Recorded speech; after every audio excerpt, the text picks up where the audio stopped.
महाराष्ट्र की सियासत का गद्दार और महागद्दार कौन है, इस पर अब बहस छिड़ गई है। पहले शिवसेना उद्धव गुट की नेता प्रियंका चतुर्वेदी के एक जनसभा में सीएम एकनाथ शिंदे को लेकर अमिताभ बच्चन की फिल्म दीवार के डायलॉग का जिक्र कर अभद्र टिप्पणी की और कहा कि श्रीकांत शिंदे के माथे पर लिखा है मेरा बाप गद्दार है, जिसका उनको जवाब भी मिला।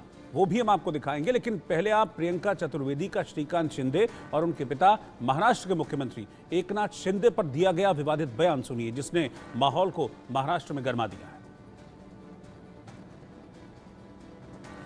आपको बता दें कि प्रियंका चतुर्वेदी शिवसेना की नेता है उद्धव ठाकरे गुट की। उन्होंने एकनाथ शिंदे को लेकर ये विवादित बयान दिया था और दरअसल उन्होंने एकनाथ शिंदे के बेटे श्रीकांत शिंदे को कोट करते हुए ये स्टेटमेंट दिया कि उनके पिता के माथे पर लिखा है मेरा बाप गद्दार है। उनके स्टेटमेंट के बाद अब महाराष्ट्र में सियासी खलबली मची है। वो स्टेटमेंट आप सुनिए प्रियंका चतुर्वेदी का, जो उन्होंने एकनाथ शिंदे को लेकर उनके बेटे को कोट करते हुए दिया।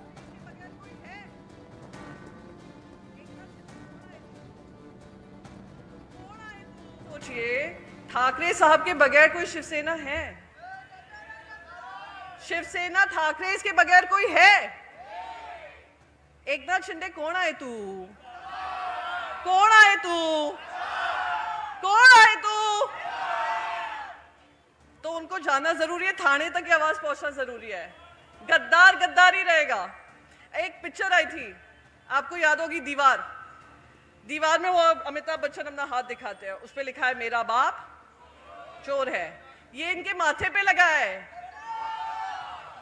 श्रीकांत शिंदे के माथे पे लिखा है मेरा बाप गद्दार है। तो मैं बस इसमें ज्यादा बोलना नहीं चाहूंगी। जनता बहुत समझदार है, जनता के विवेक पे छोड़ना चाहूंगी। प्रियंका चतुर्वेदी के इस बयान के बाद संजय निरुपम की ओर से पलटवार किया गया है। संजय निरुपम ने कहा कि शिवसेना उद्धव गुट की महिला सांसद ने मुख्यमंत्री एकनाथ शिंदे के सुपुत्र और कल्याण लोकसभा सीट से उम्मीदवार श्रीकांत शिंदे पर बेहद अभद्र टिप्पणी की है। उन्होंने कहा कि श्रीकांत के माथे पर लिखा है कि मेरा बाप गद्दार है। अगर उन्हें अपने बयान पर शब्दशः विश्वास है तो आदित्य ठाकरे के माथे पर लिखा होना चाहिए कि मेरा बाप महागद्दार है। क्यों? क्योंकि गद्दारी तो उनके पिता ने की थी बीजेपी से युति, यानी कि बीजेपी से गठबंधन तोड़कर।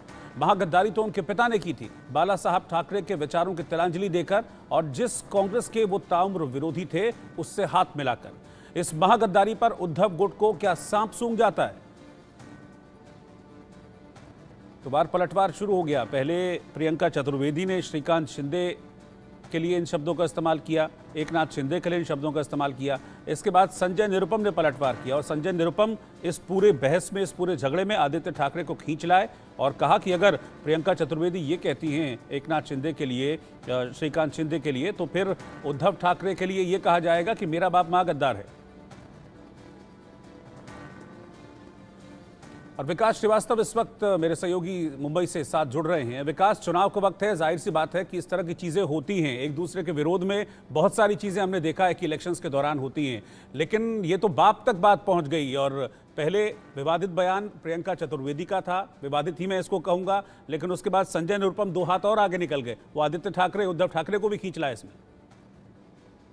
जी बिल्कुल, देखिए राजनीति में आरोप प्रत्यारोप सामान्य बात है, लेकिन अब के लोकसभा चुनाव में महाराष्ट्र में ऐसा हो रहा है कि नेता जो है वो शब्दों की मर्यादा भूलते जा रहा है। सबसे पहले तो प्रियंका चतुर्वेदी की तरफ से एक बयान आता है, जो कि उन्होंने मुंबई की नॉर्थ ईस्ट लोकसभा सीट में एक सभा को संबोधित करते हुए जनता के बीच में दिया और उसमें उन्होंने दीवार फिल्म के एक सीन का हवाला देकर कहा कि जिस तरीके से अमिताभ बच्चन के हाथ पर मेरा बाप चोर है लिखा है, उसी तरीके से श्रीकांत शिंदे के माथे पर लिखा है कि मेरा बाप गद्दार है। तो ये इस किस्म की भाषा की अपेक्षा हम अमूमन नहीं करते राजनेताओं से, लेकिन इस बार चुनाव कैंपेन में हमने देखा कि कई राजनेताओं की जबान फिसली है और वो अपनी मर्यादाएं लांघ कर उन्होंने एक दूसरे के ऊपर टिप्पणी की है। क्योंकि इस पर जवाब देना ही था, श्रीकांत शिंदे से हम बात कर रहे थे, उन्होंने कहा कि मैं इसका जवाब इत्मीनान से दूंगा, आराम से दूंगा, लेकिन हम अमूमन ये कोशिश करते हैं कि हम किसी भी आरोप का जवाब जो है वो प्रत्यारोप से न दे, उलट पलट के आरोप से न दे, बल्कि अपने काम से दे। तो वो किसी किस्म का जवाब देने से बचते रहे। लेकिन चूंकि संजय निरुपम अभी उन्होंने एकनाथ शिंदे की शिवसेना को ज्वाइन किया है और उन्हें आधिकारिक तौर पर प्रवक्ता बनाया गया उस पार्टी का, तो उन्होंने ये स्टेटमेंट दिया है कि गद्दारी एकनाथ शिंदे की तरफ से नहीं हुई थी, बल्कि गद्दारी तो उस समय हुई थी और वो उद्धव ठाकरे ने की थी, जब वो शिवसेना की विचारधारा को तिलांजलि देकर उन्होंने कांग्रेस से हाथ मिला लिया। तो गद्दारी का जन्म जहां हुआ वो उद्धव ठाकरे थे उसके जनक, तो इसीलिए उन्हें महागद्दार कहा जाना चाहिए। तो इस किस्म की आशा, इस किस्म की अमर्यादित आशा अब की बार हम महाराष्ट्र में राजनीतिक द्वंद्व में देख रहे हैं लगातार।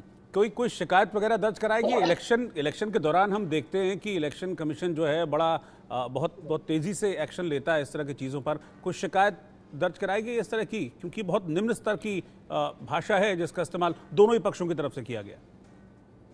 देखिए, मैंने एक श्रीकांत शिंदे के बहुत करीबी है उनसे बात करने की कोशिश की। श्रीकांत शिंदे इस समय ठाणे के दीवा में एक रैली में व्यस्त है, इसी वजह से मेरी उनसे पर्सनली बात नहीं हो पाई, लेकिन उनके एक बहुत करीबी से मेरी बात हुई और उन्होंने यही कहा कि शिंदे साहब तो जो है इस किस्म के आरोपों के जवाब नहीं देते। अगर आप उनसे सवाल पूछेंगे तो उनका एक नपातुला जवाब होता है और वो ये होता है कि हम किसी भी आरोपों के जवाब जो है अपने काम से देंगे, हम आरोप के बदले में आरोप नहीं करेंगे। तो श्रीकांत शिंदे शांत है इस पूरे स्टेटमेंट पे जो कि प्रियंका चतुर्वेदी की तरफ से आया है, लेकिन चूंकि प्रवक्ता है संजय निरुपम, उनकी जिम्मेदारी बनती है कि पार्टी का स्टैंड इस बात पर क्लियर करे। इसलिए संजय निरुपम की तरफ से एक आधिकारिक बयान है जिसमें वो पलट के महागद्दार है जी। लेकिन अभी तक किसी शिकायत की, इलेक्शन कमीशन से किसी शिकायत की या पुलिस में शिकायत की बात अभी तक खबर अभी तक नहीं आई है। ठीक है, शुक्रिया आपका विकास इस जानकारी के लिए।